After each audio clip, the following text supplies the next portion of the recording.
तो सबसे पहले हम उम, थोड़ा-सा बात करेंगे आज।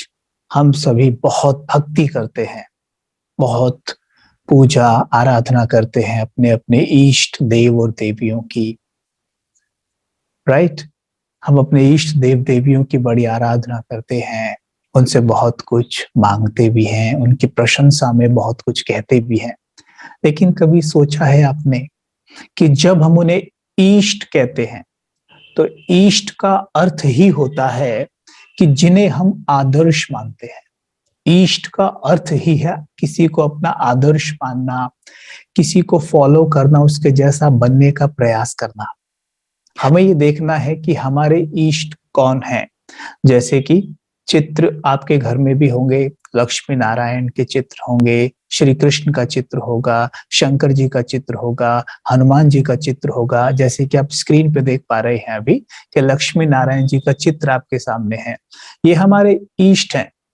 मैंने जब इनका चेहरा ब्रह्मा कुमारी सेवा केंद्र पे जब हम गए, पहली या शायद दूसरी बार था, तो हमने ये चित्र देखा और इस चित्र को हम देखकर मुस्कुरा रहे थे मंद-मंद और हम सोच रहे थे कि देखो ये कितने आकर्षक हैं, इनके चेहरे पर कितनी शांति है, कितना प्रेम है, कोई अहंकार नहीं है इनके अंदर। देखो हमारे पास थोड़ा भी कुछ होता है ना, किसी के पास थोड़ा पैसा हो, थोड़ी शक्ल सूरत अच्छी हो, है ना? तो उसे तुरंत अहंकार आ जाता है। लेकिन यहाँ पे देखिए, इनकी शक्ल भी कितनी सुंदर है। ये देखो हीरे रत्नों से जड़ित वस्त्र आभूषण पहने हुए हैं, लेकिन इनके चेहरे को देखिए गौर से, कोई अहंकार नहीं है। देखिए ऊपर से नीचे तक देखिए बॉडी लैंग्वेज कितनी सौम्य है, कितने सुशील, कितना मतलब आकर्षण है इनके अंदर, लेकिन कोई अहंकार नहीं है बिल्कुल भी। सोच रहा था उस दिन खड़ा होके कि ऐसा क्या है इनके अंदर जो हमारे अंदर नहीं है, राइट? सोचिएगा जरा, आप भी आज विचार कीजिएगा कि इनके अंदर ऐसा क्या है जो हमारे अंदर नहीं है? क्या हम इनके जैसे नहीं बन सकते? राइट? ये हमारे आदर्श हैं। कहते हैं, हम सभी कहते हैं कि हम भगवान को मानते हैं, ये हमारे इष्ट देव हैं, इष्ट देवी हैं, हम इन्हें मानते हैं। लेकिन आज अपनी डायरी में नोट करेंगे, क्या हम इनकी मानते हैं? क्या हमने कभी इनकी मानी है? थोड़ी-सी थोड़ा-सा बात रखेंगे आपके सामने, जो स्टैटिस्टिक्स कहते हैं, भारत भारत में भक्ति, पूजा, अर्चना सबसे ज्यादा होती है, सबसे ज्यादा होती है, विश्व में सबसे ज्यादा होती है। लेकिन WHO, world health organization, WHO कहता है कि भारत डिप्रेशन की लिस्ट में नंबर 1 है। वहीं साइंस कहती है कि आप जैसे को याद करोगे वैसे बन जाओगे। मतलब जिससे आपका कनेक्शन होगा उसके संग का रंग आपको लगेगा जरूर। अब सोचिए, हम भक्ति सबसे ज्यादा करते हैं, तो यार इसका मतलब तो ये हुआ कि हम परमात्मा के संग सबसे ज्यादा रहते हैं। फिर उनके साथ जब सबसे ज्यादा रहते हैं तो उनका रंग हमें क्यों नहीं लग रहा है? क्या परमात्मा को डिप्रेशन होता है? क्या परमात्मा को गुस्सा आता है? क्या परमात्मा बात बात पे चिढ़ते हैं, एक दो की टांग खींचते होंगे? क्या परमात्मा को ईर्ष्या होती है? ना।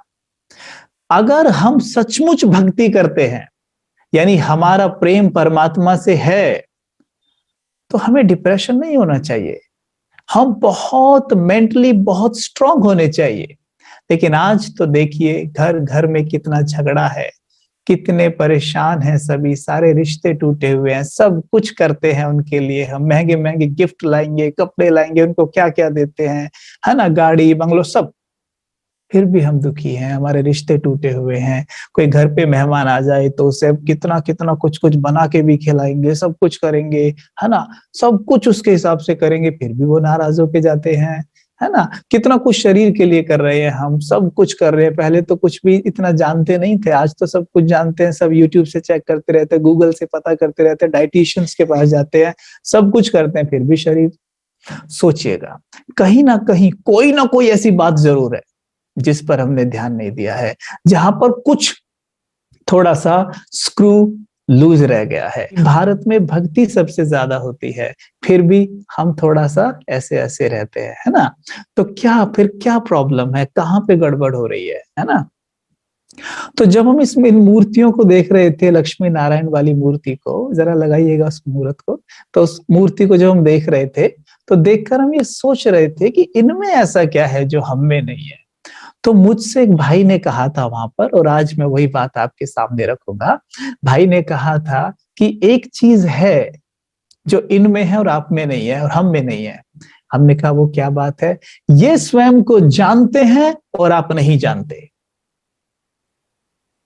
मैं थोड़ी देर सोच में पड़ गया कि ये स्वयं को जानते हैं और मैं स्वयं को नहीं जानता, मतलब। तो उन्होंने कहा सपोज कि आपको कोई व्यक्ति सड़क पे मिले, आप उससे पूछें आपका नाम क्या है, वो बोले नहीं मालूम। आप बोले कहां से आए हैं, नहीं मालूम। कहां जाना है, पता नहीं। आपके पिता का नाम क्या है, पता नहीं। अभी कौन सा समय है, क्या समय चल रहा है, अभी कितना टाइम हुआ होगा, पता नहीं। तो आप क्या कहेंगे उस व्यक्ति को? तो उन्होंने मुझसे यही पूछा कि आप जानते हैं कि आप कौन है? तो मैंने बोला कि मैं तो कबीर हूं।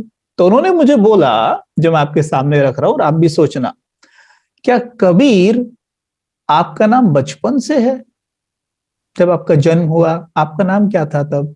मैंने कहा कबीर थोड़ा लेट पड़ा, जब स्कूल में जाने लगा, थोड़ा निक नेम था छोटा सा कोई। तो इसका मतलब ये नाम भी आपका परमानेंट नहीं है, ठीक है। और सबसे बड़ी बात, आप जब मां के गर्भ में थे, अस्तित्व तो आपका तब भी था ना। जब मां के गर्भ में थे, अस्तित्व तो तब भी था ना आपका। वहां तो नाम कबीर नहीं था, आप वहां भी थे। अब आपका सही परिचय क्या है? मैं सोच में पड़ गया।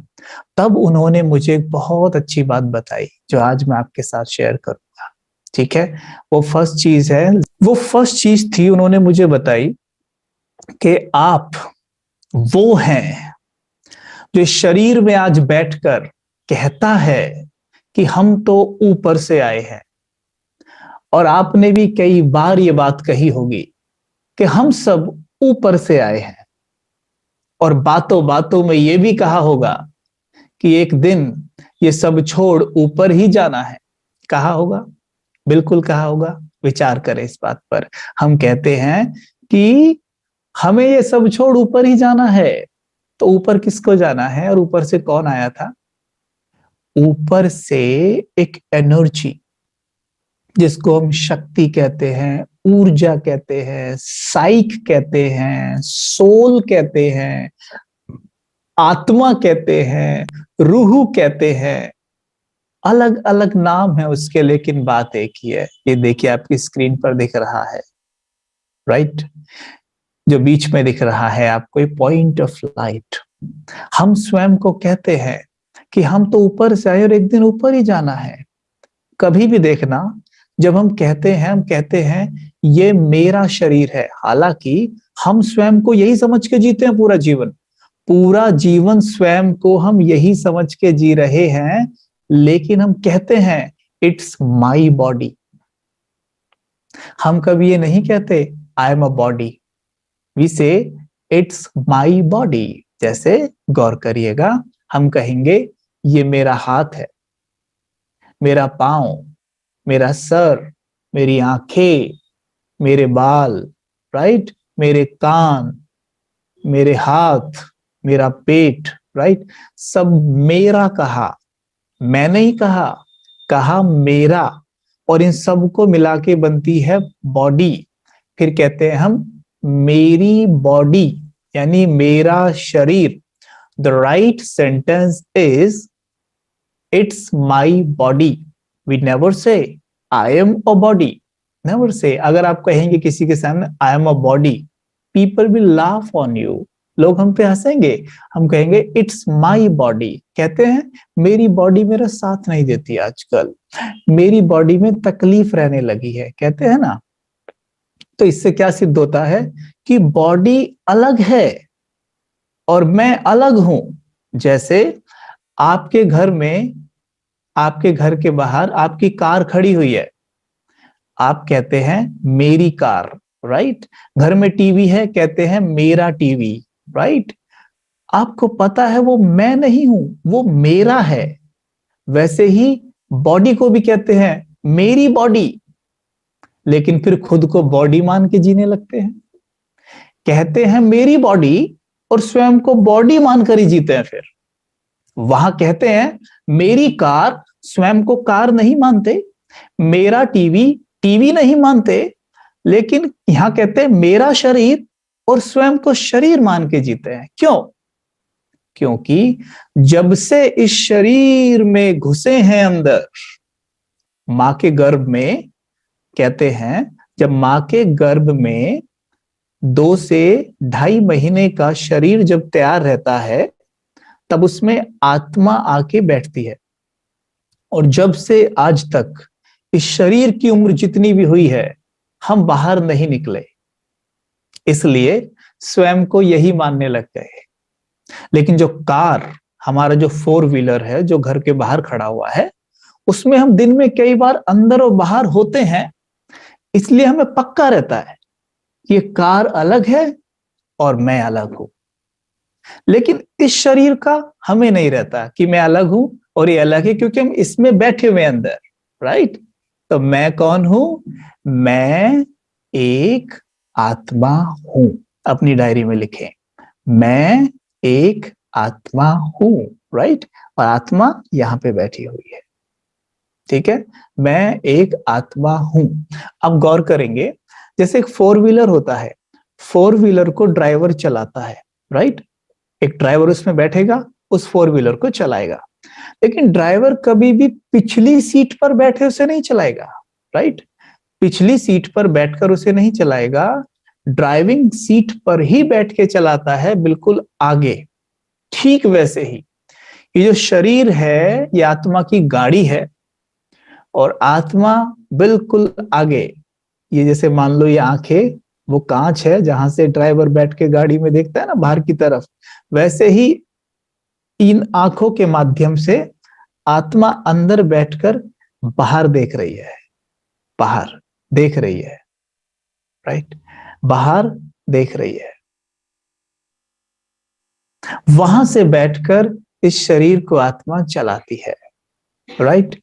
अब हमने ये देखना है कि आत्मा बनी हुई कैसे है। ये बात तो क्लियर हो गया हमें कि आत्मा हम हैं, लेकिन अब ये देखेंगे आत्मा बनी हुई कैसे है, राइट। लेकिन उससे पहले हम देखेंगे कि शरीर कैसे बना हुआ है, राइट। शरीर कैसे बना हुआ है।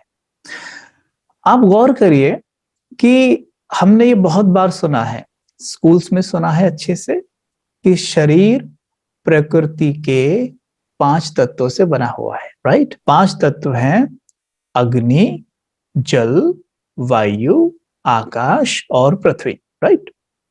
अब गौर करिएगा, इन 5 तत्वों को हमारी बॉडी को जरूरत है। अगर हमारी बॉडी ने स्वस्थ रहना है तो ये 5 तत्व चाहिए, राइट। पानी 70% बॉडी में, तो हमारी बॉडी को सबसे ज्यादा पानी चाहिए, राइट। अब आत्मा पे आ जाइए।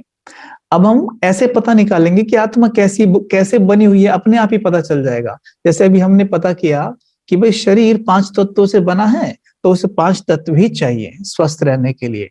अब हम आत्मा का पता करेंगे कि आत्मा कैसे बनी हुई है, ठीक है। आत्मा कैसे बनी हुई है ये हम पता करेंगे, ओके। अब हमने खुद से एक प्रश्न करना है और आप उत्तर देंगे। हमने प्रश्न करना है खुद से कि मुझ आत्मा को क्या चाहिए स्वस्थ रहने के लिए। मैं चारों तरफ क्या तलाश रहा हूं, मुझे क्या चाहिए। खुद से पूछिए, मुझे क्या चाहिए। प्रश्न करिए, मुझे क्या चाहिए। शांति, very good, very good, very good. Divine virtues, very good, very good. ऐसे ही उत्तर दीजिए, मुझे शांति चाहिए, आनंद चाहिए, शक्ति चाहिए, वेरी गुड। अरे ये तो सब मास्टर है भाई, वेरी गुड, वेरी गुड। आप सब अपने लिए ताली बजाइए, very nice. Happiness, very nice. मुझे ये चाहिए। देखो कितनी अच्छी बात है, हम तो जानते हैं कि हमें ये चाहिए, है ना। तो जैसे हमने कहा कि शरीर 5 तत्वों से बना हुआ है और उसको स्वस्थ रहने के लिए 5 तत्व भी चाहिए, वैसे ही आत्मा को ये चाहिए। इससे सिद्ध हो गया कि आत्मा इनसे ही बनी है। ठीक है, तो जरा ये देखेंगे हम कि सपोज ये मेरी हथेली पर आप विजुअलाइज करने का प्रयास करिएगा कि मेरी हथेली पर एक छोटा सा डायमंड रखा हुआ है। ठीक है, ठीक है, छोटा सा डायमंड रखा हुआ है। ठीक है, यहाँ पे अब इस डायमंड के अंदर सबसे पहले, अपनी डायरी में नोट करिएगा, सबसे पहले आता है ज्ञान। सबसे पहले जो आज हम ले रहे हैं, ज्ञान। ठीक है, आत्मा का सबसे पहला गुण यानी फर्स्ट क्वालिटी जिससे आत्मा बनी है वो है ज्ञान। ठीक है, दूसरा गुण पहले के साथ कनेक्ट है, मुझे ज्ञान है कि मैं एक पवित्र आत्मा हूं। आई एम अ प्योर बीइंग। ठीक है, प्योर बीइंग। तो दूसरा गुण होगा प्योरिटी। मुझे ज्ञान है कि मैं पवित्र हूं, तो दूसरा गुण क्या हो गया? प्योरिटी। Very good. अच्छा, कहते हैं जहां प्योरिटी होती है वहां सुख और शांति होती है। राइट, ये हमने अनुभव भी की है। जितना हमारी प्योरिटी का लेवल हाई होता है, जैसे एक नन्हे बच्चे को भी देख सकते हैं आप, उतना वो अपने आप ही मुस्कुराते रहता है ना, तो उतनी ही ज्यादा सुख और शांति होगा हमारे जीवन में। तो तीसरा गुण है सुख और चौथा गुण है शांति। फिर से रिपीट करेंगे, याद रखिएगा। पहला है ज्ञान, दूसरा है पवित्रता, तीसरा है सुख, चौथा हो गया शांति। याद रखिएगा, नोट कर लें अपनी डायरी में। ठीक है, अब कहते हैं जहां शांति है वहां प्रेम है। ठीक है, अगर शांति किसी घर में ना हो ना, वहां प्रेम दिखाई नहीं देगा आपको बिल्कुल भी। ठीक है, तो जहां शांति है वहां प्रेम है। तो पांचवा गुण क्या हो गया? प्रेम। ठीक है, नोट करिएगा। और कहते हैं जब प्रेम है वहां आनंद है, इसलिए प्रेम के साथ एक शब्द भी जोड़ देते हैं, आनंद। प्रेम आनंद कहते हैं ना, तो प्रेम है वहां आनंद है। तो छठा गुण है आनंद। ठीक है, अब एक गुण और है, जहां आनंद है वहां सर्व शक्तियां आप ही काम करती हैं। तो सातवां गुण हो गया शक्ति।